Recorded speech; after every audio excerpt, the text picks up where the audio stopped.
What is up, everybody, and welcome back to the model breakdown. This week, we're here to talk about the CJ Cup. Byron Nelson doesn't exactly roll off the tongue, but we're going to get after it once again. Hope a lot of you ended up playing or betting the Griffin Novak team last week. They ended up being, my highest owned team, and had an outright on them. So, ended up being a pretty good week for me. I am losing my voice a little bit, so apologies for that. But let's get right into the plays this week. The course is going to be, I should probably add some filters here. The course is going to be TPC Craig Ranch in Texas.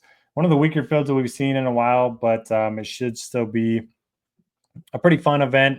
Scottie Scheffler is in the field. Jordan Spieth's in the field. We have Sung Jae in the field, fresh off a miscut in Korea. The course itself is a par 71, just under 7,600 yards. Historically, it's been very friendly to the Bombers because it's got wide fairways. There's not a lot of trouble if you do miss the fairways. There's water in play on 13 of the holes, but this is going to be a birdie fest. And so guys that are really good off the tee, really good on approach, and really good putting tend to have a big advantage here. The greens here are pretty big. They're easy to hit in regulation. In terms of the winning scores here, we've had 23 under for Pendrith, 23 under for Jason Day, and then Cage Lee won at 25 and 26 under par. Now, it used to be a par 72. They changed it to a par 71. And basically what they did is just took a par 5, turned it into a par 4. So score or par is just a number. They didn't really change anything with the course. They did add a little bit of length this year. So that will probably just play into the Bombers' hands a little bit more. But as long as short hitters can make a lot of birdies, I'm not necessarily discounting them this week. In terms of the model, I've got 9% off the tee, 3% driving distance, 12% approach, 3% around the green. If you want to put this at 0, I don't mind it. If you're going to be scrambling a lot at this course, you're probably not going to be in contention anyway. 8% to putting. If you want to just put these 3% into putting, I don't mind that. 5% to birdie better, 5% to bogey avoidance. I do think birdie better is important this week, but avoiding the bogeys is going to be important too, because the course is going to play very easy. So guys that make a few bogeys are going to be putting themselves behind the wheel a little bit. Course Israel and have it at 3%. Strokes in Texas have it at 3%. Driver heavy courses, I have it at 5%. Guys that play the best on those courses, you have Scheffler, Pendrith, Yeager, Kim, and Doug Gim. Guys that play the best on easy courses, you have Sung Jae, Ben Griffin, Eric Cole, who I like this week, Sam Burns, and Austin Eckroat. And then, as always, you have the form and field strength metrics in these columns here.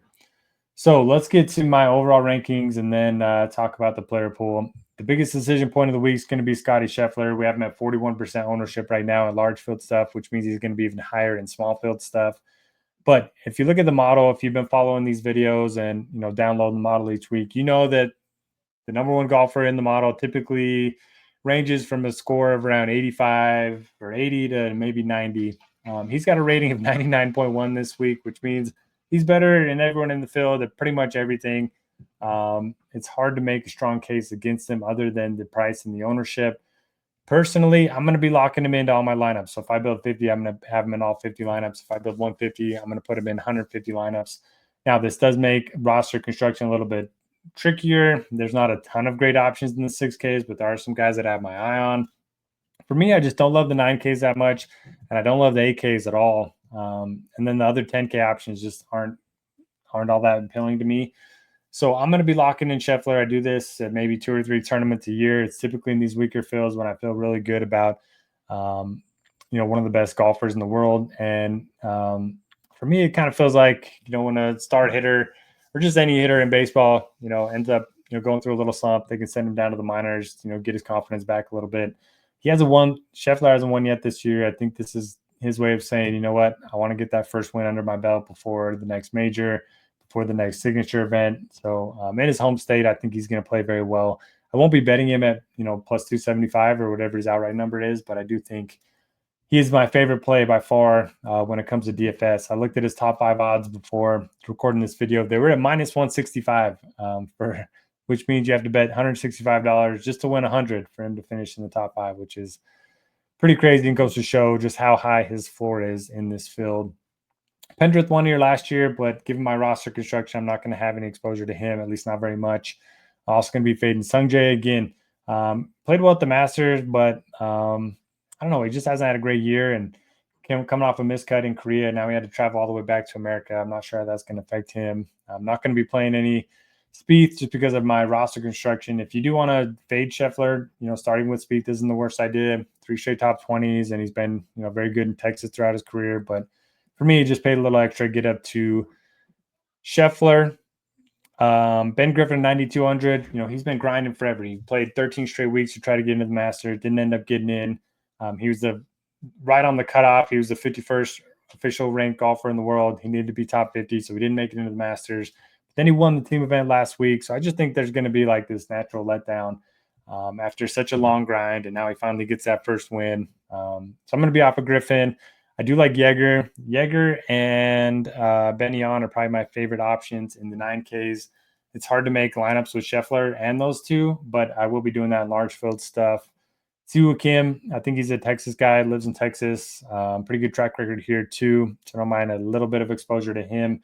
My favorite guy in the 9K is going to be Mackenzie Hughes. Not a guy that's going to project particularly well if you use a lot of stats, but if you look at his recent stats, he's been very good tee to green in his last 3 starts, and he's coming off of 3rd and 10th place finishes. Historically, one of the best putters on the PGA Tour. We're getting that good ball striking recently, so if he can kind of marry those two together, I think he could be in for a big week. He's actually my favorite bet on the board at plus 4,500.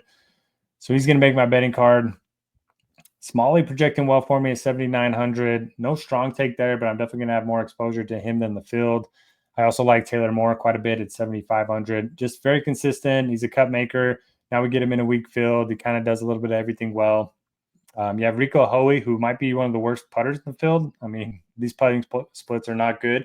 But if you look at strokes gained putting on bent grass, which is what these greens are, he's actually top 50 in this field. So if you can keep up the good ball striking, maybe just have like an even level week with the putter, I think he could have a very nice week.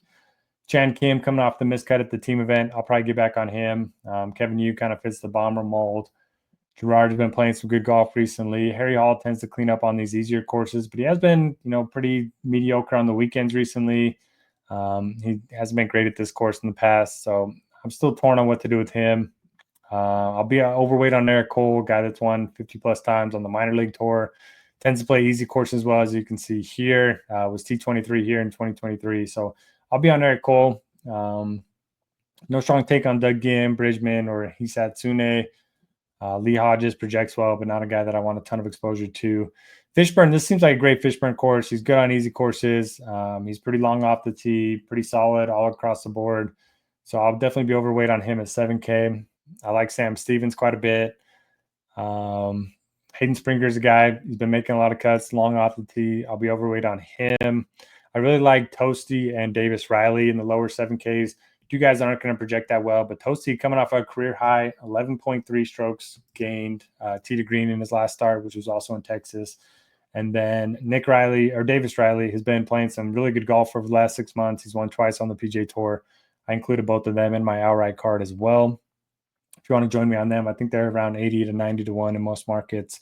In terms of the 6K options, I like Danny Walker at 6,600. He's been, hit or miss, but he has plenty of upside. So a guy that's that cheap with top 10 upside, sign me up for that. If you look at his numbers, it's a pretty small sample, but plenty of distance, great iron player. Played well in the team event with Ryan Gerard last week. So play some him. I'll play some Bramlett. I think he's in a good spot. Tends to play well in Texas and on longer courses. I think Vegas is a little bit interesting. And then one guy that I always play on courses where around the green doesn't matter, Carson Young. He can't chip. That's really the weakness in his game. Everything else is pretty solid. And we don't really need around the green play this week. So he's T30, T14 here in his 2 starts at this event. So that'll do it for this week. Again, losing my voice a little bit, so apologies for that. But let's get after it. Outright card includes, let's see, we got Mackenzie Hughes at plus 4,500. I got Eric Cole at plus 7,000. We have Toasty at plus 9,000, I believe. And then last guy I just talked about, Davis Riley, also in that same range. So those are my 4 outright bets of the week.